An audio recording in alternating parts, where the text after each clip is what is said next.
How are you? Good. How you doing? Good. Really enjoyed the film, by the way. So, Oh, thank you so much. and I'm not lying. Look at me. I see. No lies. I really enjoyed it. So, No, I believe you. I enjoyed it too. I'm so happy you liked it. now, first of all, John Voight, my mom met him at a plane years ago, and she said he was the nicest person. I've interviewed him over the years. Nicest person, very in touch with his craft and his humanity. You know better. You worked with him. What was it like just creating that world with him and just acting opposite him? I can vouch for all that. He's a great guy, a phenomenal actor, and yeah, very in tune with himself, with the character, with uh, very generous as an actor, very playful as an actor. Keeps you on your toes, likes to make interesting choices and move the scene around. It was an absolute pleasure, and I told you, he's this legend, and I've had the pleasure, the honor, really, of standing across from a handful of legends over my years as an actor, and it's always just an incredible experience that changes you as an actor. Yeah, I really like the world building behind the Thank painter. you. Was I that a big agree. draw? Was that a big draw as It far was as a just huge draw. Yeah, I mean, I responded to Peter immediately.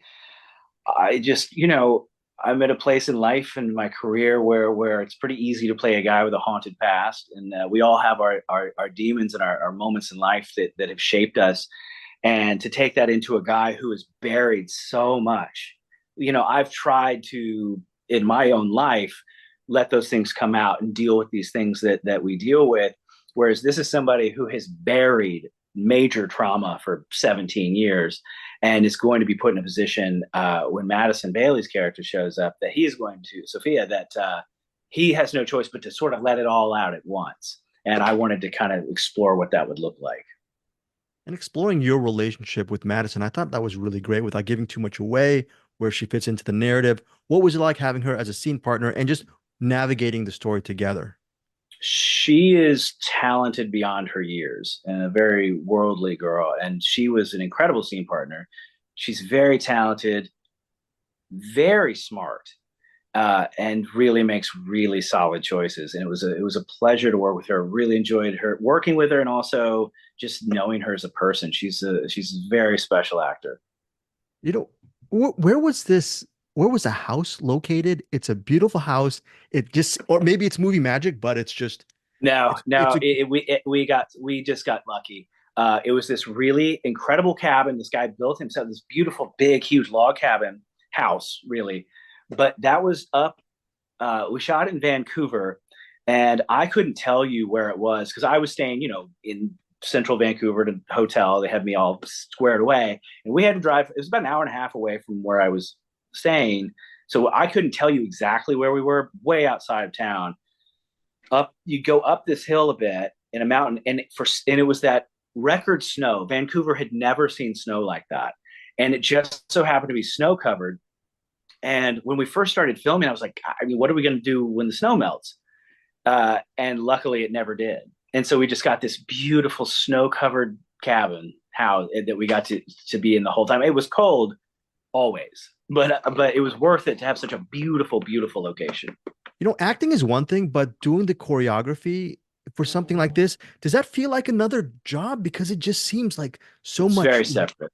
Yeah. It's a complete other thing. It's I grew up an athlete, and that's what I you have to tap into. It is a the similarity, the parallel is my dedication to my performance, and then also the physicality and the stunt coordination.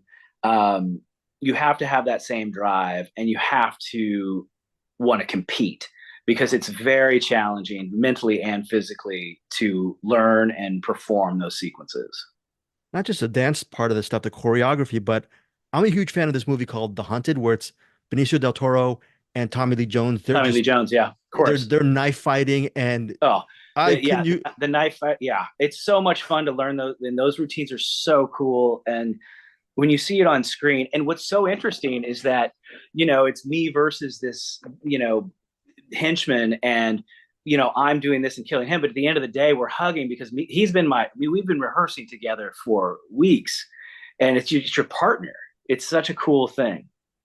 yeah, do you get nervous doing that? Because I mean, you do Oh, have those weeks, but it just the way it was done, I think cinematically really worked for me. But you guys have to, you're the ones who have to put on, it's really on you guys to make it work, right? So We oh yeah, and we had to move really fast and learn them quick and perform them quick.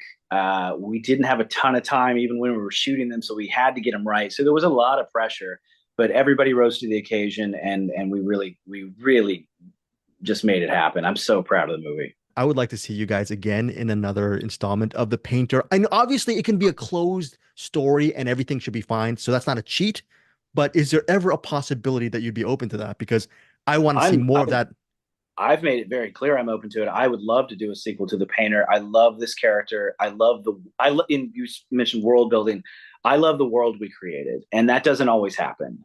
So to play that character in that world that we've created would be a joy. I would jump at it.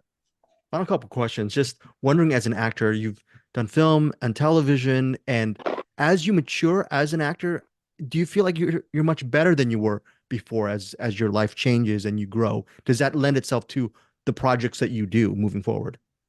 It does absolutely on all counts. I think doing this for this long, you learn a lot of lessons. And I think the biggest lessons I've learned is starting to let go of things and not try to milk a scene and not try to force a moment and just let something live and breathe, which is the hardest thing to do because you want everything to have this weight and you want everything to be this thing.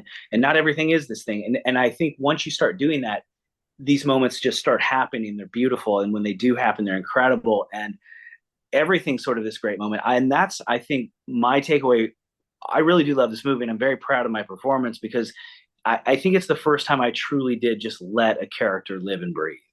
And I think what came together was really beautiful. On the flip side, my podcast co-host for the last couple of months, I think, he's been pumping this movie called Soulmates, and I haven't seen it. He loves that. He loves the script, and I'm clueless because I never got to see it in my emails, never got to cover it. What can I expect after watching The Painter? I'm gonna jump and watch, see how you did on this movie. What can I You're going to expect? see a very different guy. I had so much fun on that movie with Annie Alonso. It's she and I. It's a two-hander. It's a great thriller, and I wasn't able to promote it when it was in theaters Mhm. because of we were on strike. But it just dropped on VOD on the first, so it's out there. I highly recommend it. It is a fun movie. Okay, and speaking of fun movies, and just final question is, right off the top of your head, can you name one of your all-time favorite films? And what is it about this movie that still resonates with you on a personal level? It's really part of what we've been talking about. If you're making me do, I mean, I have an endless list of movies I love. I'm a cinephile, but as far as my favorite movie, I think I would have to say Pulp Fiction. Hmm. And I think it's because of that world building aspect. It's such a unique, crazy, endlessly fascinating world that they're all in. And I think that's what sort of drew me and wanted to be an actor was the world building of Quentin Tarantino and Martin Scorsese and just the incredible world that's built around these incredible characters.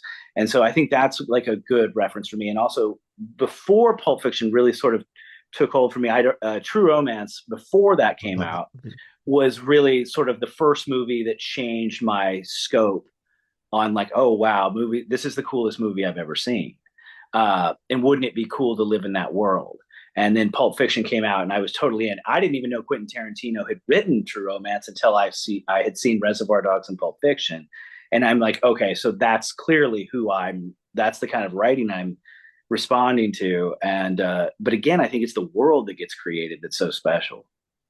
So very quickly, when you saw these movies, maybe you were a teen or maybe early Mm-hmm. 20s, way back in the day, was Yeah. it a big jump from being that youthful cinephile to being that actor? Was it a huge leap, or was it not as big of a leap as someone like me could imagine?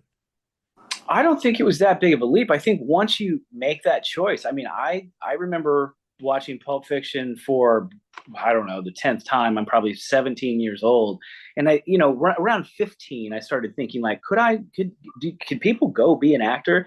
But that's the movie where I was like, like all of these people came from somewhere. No one was born inside the world I'm watching right now. They found their way to it, and I think once you find that inspiration to go do it, uh, you're still the same person, just on a new path. Charlie, really enjoyed The Painter. Thank you so much for taking out the time. Thank you. I really appreciate it. Pleasure. You take care. Have a great day.